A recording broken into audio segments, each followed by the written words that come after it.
but most people know me as Musclehead 320. You might recognize me from this video. This is how the real Natty Crew does it. For those of you who don't know who I am, in 2013 I created an Instagram account. My page was pro steroid. Everything I did was steroid related, steroid skits, steroid memes, funny little skits with food mixing with steroids. I attracted a crowd of people who love steroids.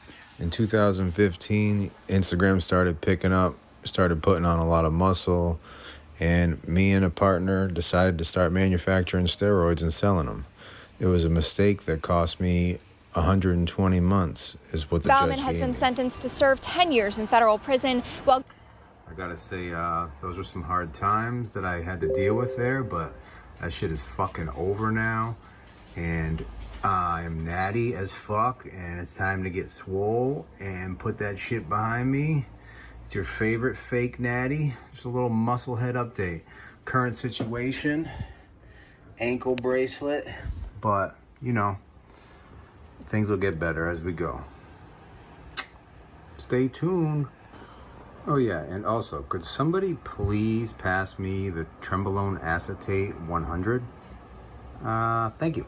All right, this is the first video he made. I actually met him a couple months before he went to prison and did several videos of him on my old Anabolic How To channel, Parent Fitness channel. Obviously those channels are no longer around, or because they got deleted because of other reasons. But anyway, so I'm glad to see him out of jail, man. I mean, he was a big entertainment to the industry. He was funny. I liked him collabing with Boston Lloyd.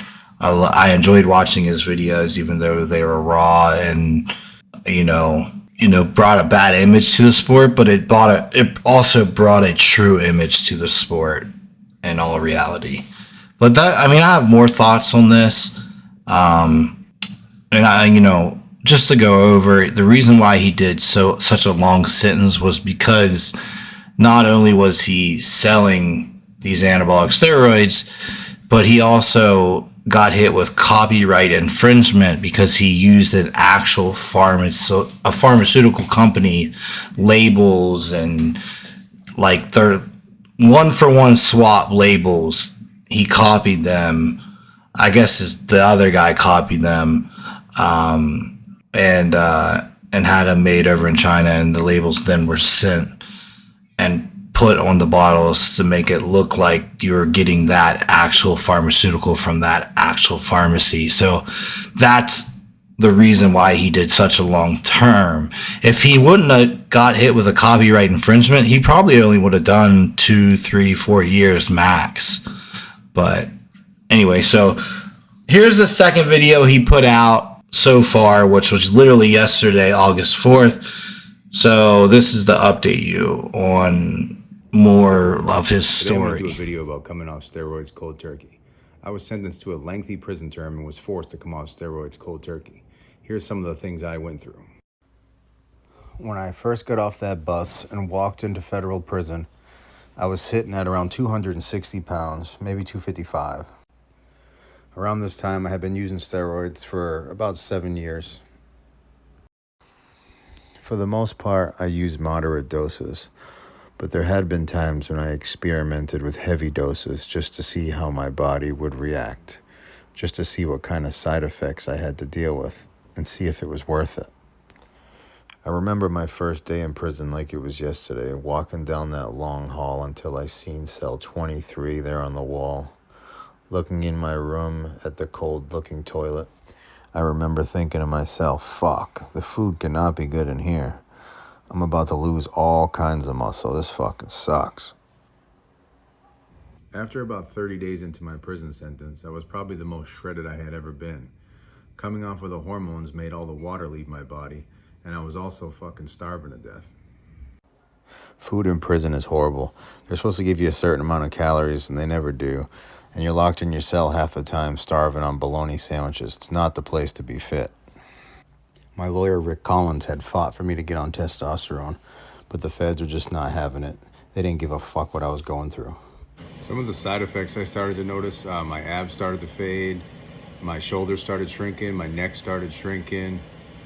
I started feeling like shit after 7 years of using hormones, and then being cut off cold turkey like that definitely affects you.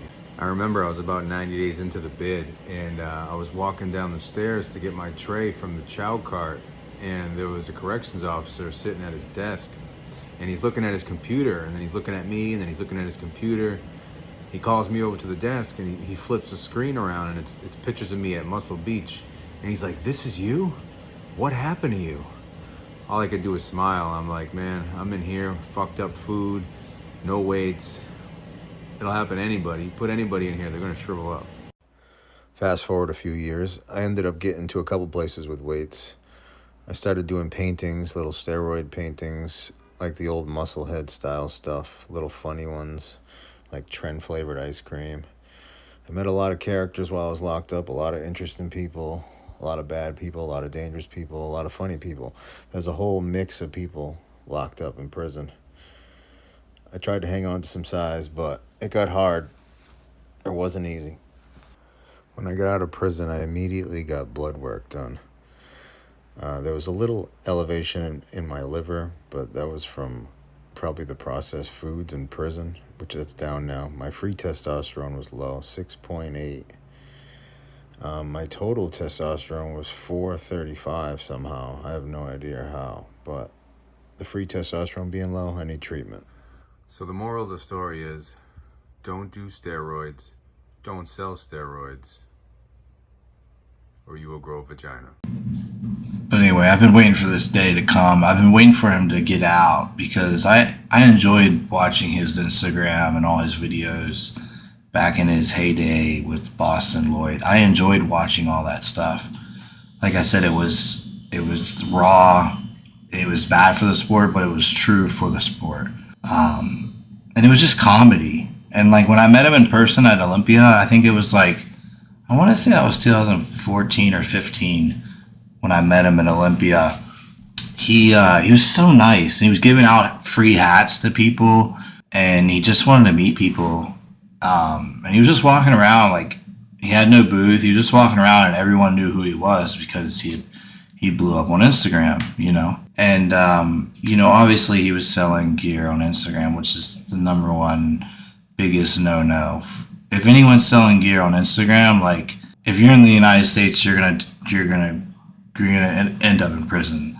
And not to mention the fact 99% of anyone selling anything on Instagram today, if they're selling directly from Instagram and then they're like sending you to like a WhatsApp or something like that, and like it's usually fake.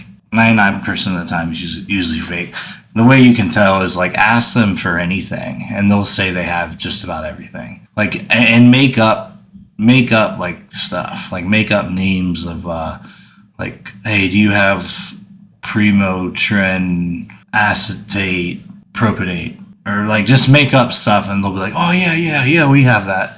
And that's the way you tell. Like, and another way you can tell is if on their Instagram, like a lot of their pictures will just be all different. Like they'll have all the background will be completely different in every picture, and they'll say they just have everything. But anyway, that's another story for another day. I'm glad to see him out. I'm glad to see him free. He deserves to be free. From the story I got from the person that knew him very well, and all the information I got, he actually moved down to Florida and he stopped like selling on Instagram. He stopped doing all that stuff. He just wanted to make a certain amount of money. He even made a book, and I believe he sold like this internet book for $100 each, and a lot of people even bought his book. He made a lot of money off that book too.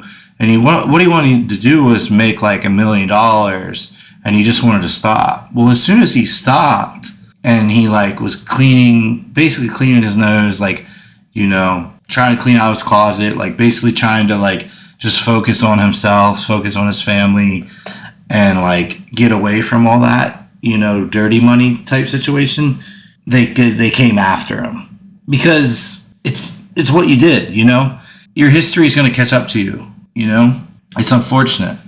It's unfortunate because he was done with it, and he really was, from what I heard. Like he bought a nice house in Florida, and he's like, I'm not doing this anymore. it's too risky, and he just wanted to settle down and just train and just have and enjoy life, and it caught up to him, and it's unfortunate.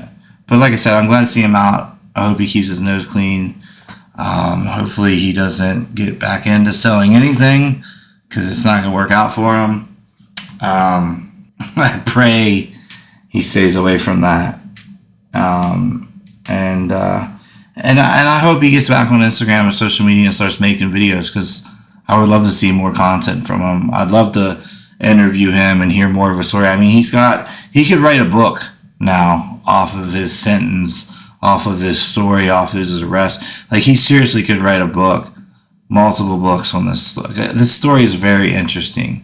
And if you were following it and you were, watching it like I was, like Rich Piana, back in the Rich Piana days, the Boston Lloyd days, the Leo Longevity days, all the, older influencers that are unfortunately no longer here. This is a very interesting story. So I just wanted to bring this to your attention. I'm sure you guys have already seen it. And if you haven't seen it, here's the 2 main videos he came out with. Let me know what you think below. All right, guys. Thank you for watching. God bless.